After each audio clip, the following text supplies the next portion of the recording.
नाज़रीन तव्हांखे हिकु अहम ख़बर खां आगाह कंदा हलूं त कोटड़ी ओवरहेड ब्रिज वटि एहतजाजी मुज़ाहिरो कयो वियो आहे। जी नाज़रीन, रिपोर्ट लियाकत अली चांडियो जे मुताबिक़ SUP जे तरफ़ खां ख़ुदा बख़्श थेबो जे तरफ़ खां DCO ॼामशुरो ख़िलाफ़ एहतजाजी मुज़ाहिरो कयो वियो आहे ऐं इन मुज़ाहिरे में नवाज़ लीग अवामी तहरीक जा मेंबर बि शरीक हुआ।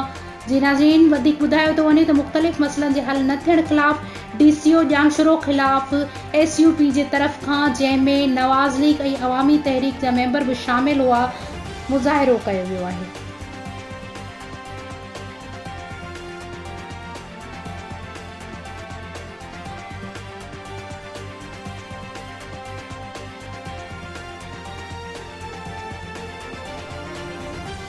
में यूनियन काउंसिल उड़नपुर में वॾे मिक़दार में गैस तरफ़ थी आहे।